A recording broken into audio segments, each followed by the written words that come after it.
오늘 본문은 요한복음 6장 41절부터 59절까지입니다. 요한복음 6장 41절부터 59절까지 하나님의 말씀을 낭독하겠습니다. 자기가 하늘에서 내려온 떡이라 하심으로 유대인들이 예수에 대하여 수근거려 이르되 이는 요셉의 아들 예수가 아니냐? 그 부모를 우리가 아는데 자기가 지금 어찌하여 하늘에서 내려왔다 하느냐? 예수께서 대답하여 이르시되 너희는 서로 수근거리지 말라. 나를 보내신 아버지께서 이끌지 아니하시면 아무도 내게 올 수 없나니 오는 그를 내가 마지막 날에 다시 살리리라. 선지자의 글에 그들이 다 하나님의 가르치심을 받으리라 기록되었은즉 아버지께 듣고 배운 사람마다 내게로 오느니라. 이는 아버지를 본 자가 있다는 것이 아니니라. 오직 하나님에게서 온 자만 아버지를 보았느니라.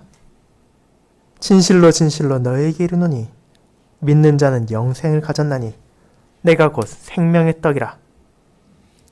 너희 조상들은 광야에서 만나를 먹었어도 죽었거니와 이는 하늘에서 내려오는 떡이니 사람으로 하여금 먹고 죽지 아니하게 하는 것이니라. 나는 하늘에서 내려온 살아있는 떡이니 사람이 이 떡을 먹으면 영생하리라. 내가 줄 떡은 곧 세상의 생명을 위한 내 살이니라 하시니라. 그러므로 유대인들이 서로 다투어 이르되 이 사람이 어찌 능히 자기 살을 우리에게 주어 먹게 하겠느냐? 예수께서 이르시되 내가 진실로 진실로 너에게 이르노니 인자의 살을 먹지 아니하고 인자의 피를 마시지 아니하면 너희 속에 생명이 없느니라. 내 살을 먹고 내 피를 마시는 자는 영생을 가졌고 마지막 날에 내가 그를 다시 살리리니 내 살은 참된 양식이요 내 피는 참된 음료로다. 내 살을 먹고 내 피를 마시는 자는 내 안에 거하고 나도 그의 안에 거하나니 살아계신 아버지께서 나를 보내심에 내가 아버지로 말미암아 사는 것 같이 나를 먹는 그 사람도 나로 말미암아 살리라. 이것은 하늘에서 내려온 떡이니 조상들이 먹고도 죽은 그것과 같지 아니하여 이 떡을 먹은 자는 영원히 살리라. 이 말씀은 예수께서 가버나움 회당에서 가르치실 때 하셨느니라. 아멘. 설교 후에는 찬송 44장 1A, 1B, 2절을 함께 부르도록 하겠습니다.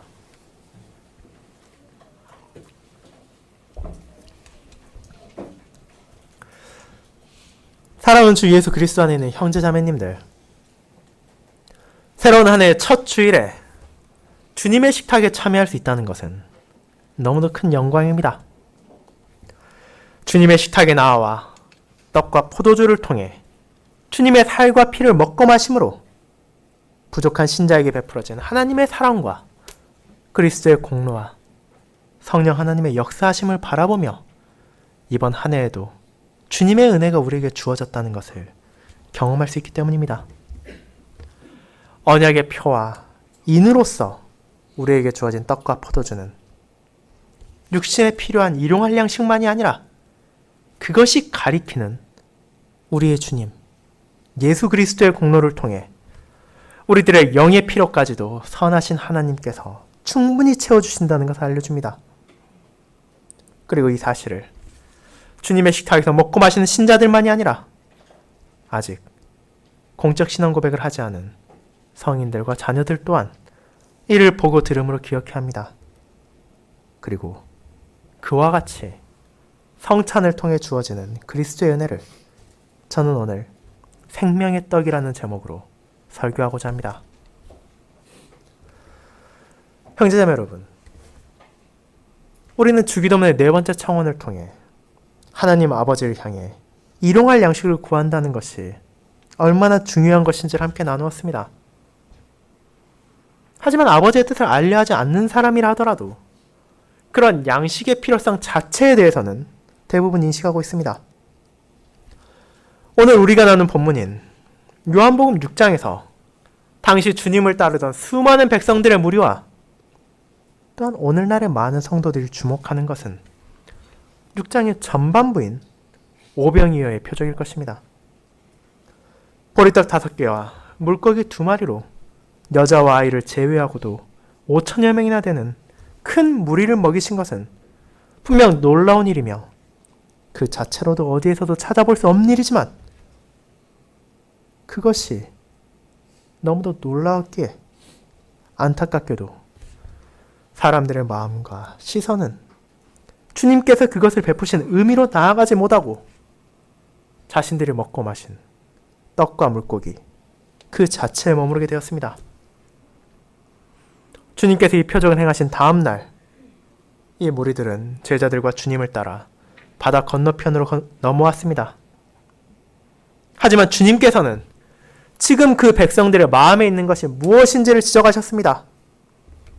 그들은 예수님께서 그 표적을 행하신 의미가 무엇인지를 생각하기보다는 그저 외면적으로 드러난 양식의 마음을 사로잡히고 패가 불러 어떻게 하면 다시 그것을 얻을까 하며 주님의 주변을 맴돌았던 것입니다. 그런 백성들을 향해 예수님께서는 너희가 썩을 양식이 아니라 영생하도록 있는 양식을 구해야 한다는 것을 깨닫게 하셨습니다. 지금 그들은 육신의 생명을 보존하는 떡의 정신에 팔려 있었으나 주님께서는 그들이 하나님의 은혜로 일용할 양식을 얻었다면 마땅히 그런 선을 베푸신 하나님께 감사하며 인자를 통해 주어지는 영생을 위한 양식을 구해야 한다는 것을 잊지 않도록 하신 것입니다. 그렇다면 이 영생을 위한 양식을 얻기 위해 그들이 필요로 하는 것은 무엇이었습니까? 그것은 오직 믿음뿐이었습니다. 이 양식은 선행이나 공로나 지식이나 재물을 통해서 얻는 것이 아니라 오직 하나님께서 보내시니 인자로서 이 땅에 오신 주님을 믿음으로만 얻을 수 있는 것이었습니다. 그럼에도 이 가르침을 듣고도 백성들은 더 많은 표적을 구했습니다. 모세가 자신들의 조상들에게 광야에서 만나를 먹였으니 이제 예수님께서도 우리를 납득시키려면 한 번만 먹이고 끝내선 안 되고 다시 한번 표적을 보이고 계속해서 그들을 먹여달라고 요청한 것입니다. 그리고 이런 잘못된 요청을 통해 그들은 주님의 가르침에 대해서도 오해를 하고 있었으며 모세에 대해서도 그릇되게 이해하고 있었습니다. 애굽에서 빠져나온 그들의 선조가 광야에서 만나를 먹었습니다. 이것은 분명한 사실입니다. 하지만 이를 통해 그 백성들에게 일용할 양식을 베푸신 분은 누구입니까? 모세입니까? 그렇지 않습니다.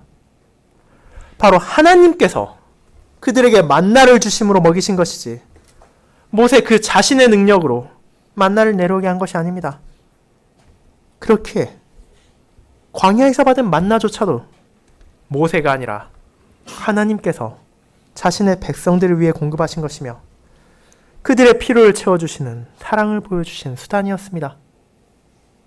그리고 그러한 만나를 넘어선 더 큰 하나님의 은혜를 주님께서는 하나님의 떡, 이제 썩지도 않고 쇠하지도 않으며 그것을 먹은 자들에게 영원한 생명을 베푸신 것으로 알려주시는 것입니다.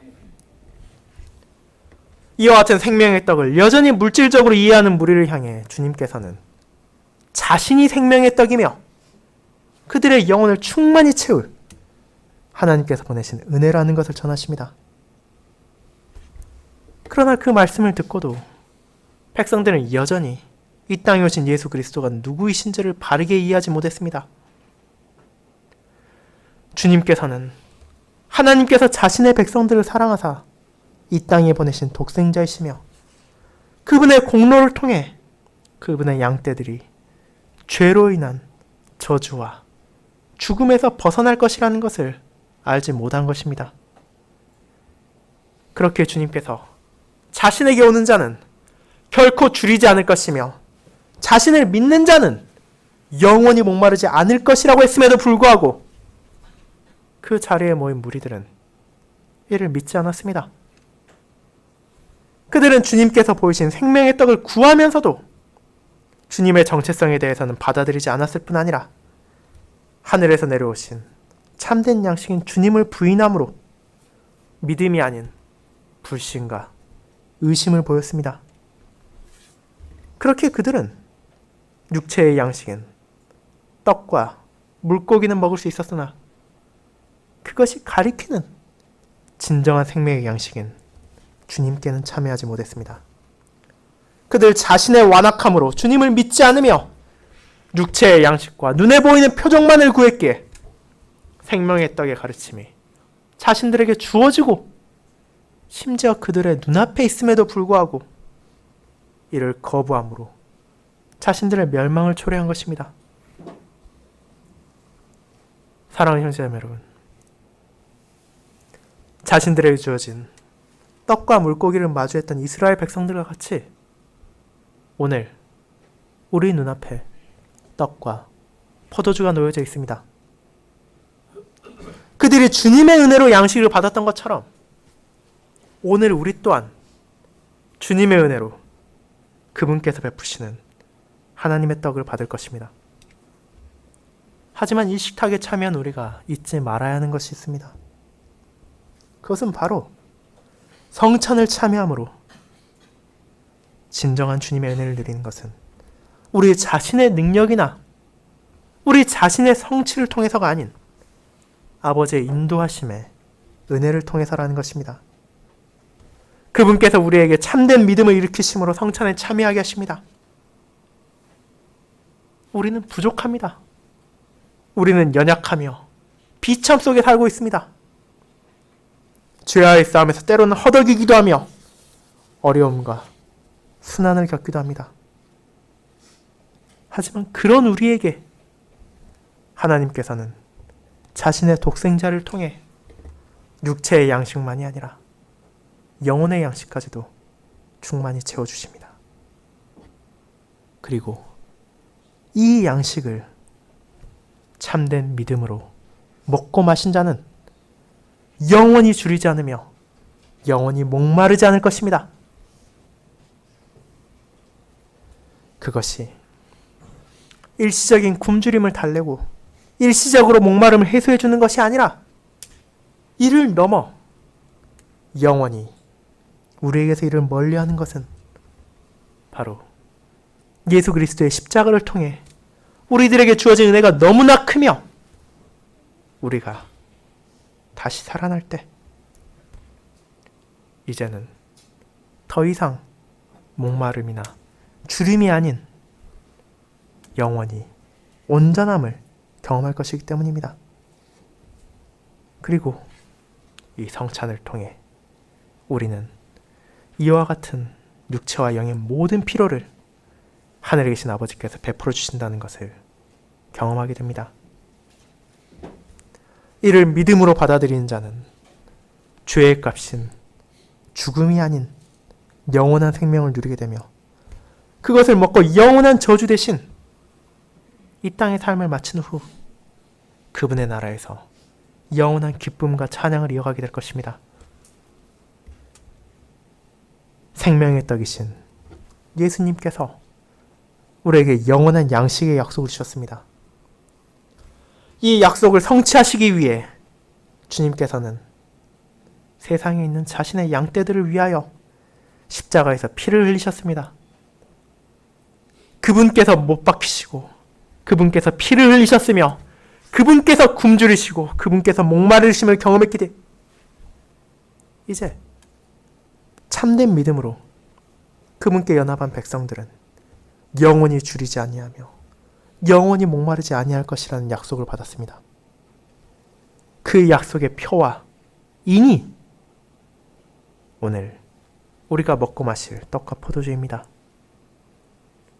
그렇게 이 떡과 포도주가 가리키는 주님을 믿지 않는다면 이 앞에 있는 것은 우리가 일상에서 먹는 양식과 다를 것이 없으며 참된 믿음 없이 이를 먹고 마시는 것은 우리 자신의 죄악과 위선을 드러내는 것이기에 하나님의 저주를 부르는 무서운 결과를 낳을 것입니다. 그렇게 우리는 떡과 포도주라는 직접 먹고 마시고 만지고 볼 수 있는 표와 인을 통해서 우리에게 주어진 언약과 하나님의 크신 사랑을 바라봅니다. 죄인으로서 죽어 마땅한 우리를 대신해서 십자가에서 죽으신 주님께서 바로 하나님께서 인치신 인자, 그분께서 보내신 하나님의 떡이라는 것을 바라보며 그분 안에서 우리에게 약속된 삼위 하나님의 은혜에 대해 더욱더 확신하게 됩니다. 그리고 이를 통해 성령 하나님께서는 우리의 믿음을 더욱 강화시키시며 이 땅에서 마주하는 역경과 어려움 속에서도 주님을 믿음으로 우리에게 필요한 모든 것이 충분히 공급받을 것이며 아버지의 선하신 뜻에 복종하며 우리가 살아갈 수 있도록 인도하십니다. 사랑하는 성도 여러분, 오늘 우리는 다시 한번 인자의 살을 먹고 인자의 피를 마시는 은혜를 누릴 것입니다. 먹고 마셨으나 언젠가 죽을 양식이 아닌 주님의 살과 피를 먹고 마심으로 우리에게 주어지는 영원한 생명의 은혜를 기억할 것입니다. 우리에게 참된 음식과 참된 음료를 주신 주님께서 이제 그분의 영으로서 우리와 함께 계시며 그로 말미암아 우리가 살아가며 영원히 아버지의 은혜 안에 거할 것입니다. 이 놀라운 약속이 우리에게 다시 한번 주어졌습니다.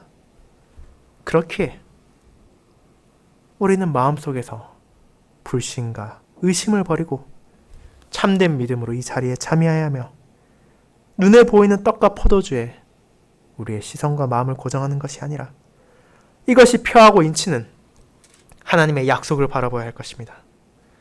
그리고 믿음 가운데 우리에게 주신 생명의 은혜를 기억하며 새로운 한 해를 더욱더 성장한 믿음으로 살아가고 하나님을 향한 감사와 찬양을 멈추지 않으시길 바랍니다. 아멘.